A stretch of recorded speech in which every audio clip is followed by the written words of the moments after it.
Serial Anupama में आज हम देखेंगे एक ऐसा बड़ा खुलासा जो राही और अनुपमा की जिंदगी को पूरी तरह से बदल कर रख देगा। कहानी की शुरुआत होती है अनुपमा के एक नए कदम से, जब वह पुलिस स्टेशन में कैदियों को डांस सिखाने का निर्णय लेती है। यह फैसला कोई आम बात नहीं है, एक महिला का जेल में जाकर अपराधियों के साथ नृत्य के माध्यम से जुड़ने का साहसी फैसला। अनुपमा के इस साहसिक फैसले से राही को अपनी मां पर गर्व महसूस होता है। उसे लगता है कि उसकी मां आखिरकार अपने सपनों को फिर से जीने की कोशिश कर रही है।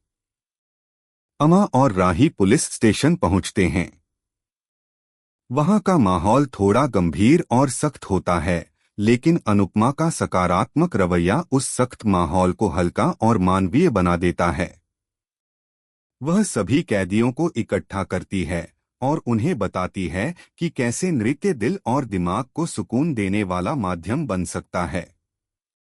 राही दूर से अपनी मां को देख रही होती है और उसकी आंखों में खुशी और गर्व का मिलाजुला भाव नजर आता है। डांस क्लास शुरू होती है। कैदी एक कतार में खड़े होते हैं। अनुपमा एक एक करके सभी कैदियों को देख रही होती है। तभी उसकी नजर एक अजीबोगरीब चेहरे पर पड़ती है। यह चेहरा राघव का होता है। राघव को देखते ही राही के पैरों तले जमीन खिसक जाती है। उसके चेहरे का रंग उड़ जाता है। अनुपमा यह सब देखकर चिंतित हो जाती है और तुरंत राही को संभालने का प्रयास करती है। राही का दिल बेतहाशा धड़कने लगता है। उसे समझ नहीं आता कि राघव यहाँ क्या कर रहा है। लेकिन कहानी में असली झटका तब लगता है जब राही की नजर राघव के हाथ में पकड़ी हुई एक तस्वीर पर पड़ती है। यह तस्वीर माया की होती है। राही के लिए यह देखना किसी गहरे सदमे से कम नहीं होता। उसकी आंखों में सवालों का समंदर उमड़ने लगता है। अनुपमा राही को शांत करने की कोशिश करती है, कहती है कि शायद वह आदमी पागल है और किसी भी बात पर विश्वास नहीं करना चाहिए। लेकिन राही का मन मानने को तैयार नहीं होता। उसके दिल में यह सवाल घर कर जाता है, आखिर माया की तस्वीर उस आदमी के पास क्यों है? राही अकेले ही जेल जाकर राघव से मिलने का फैसला करती है। उसके कदम भारी हैं, लेकिन इरादे मजबूत। जेल के भीतर राघव को देखते ही राही के मन में कई भावनाएं उमड़ने लगती हैं।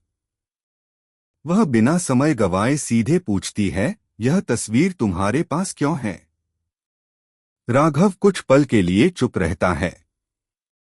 उसकी आंखों में दर्द और पछतावे की झलक होती है। फिर अचानक वह फूट फूट कर रोने लगता है और कहता है, यह तस्वीर मेरी पत्नी माया की है।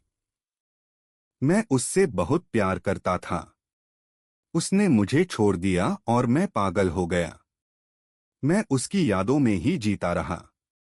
राघव की बात सुनकर राही की आंखें नम हो जाती हैं। वह धीरे से कहती है, माया अब इस दुनिया में नहीं है और माया मेरी मां थी। राघव यह सुनते ही सन्न रह जाता है। उसे विश्वास नहीं होता कि उसकी बेटी उसके सामने खड़ी है। आगे की कहानी पिछले स्क्रिप्ट के अनुसार जारी रखी जा सकती है।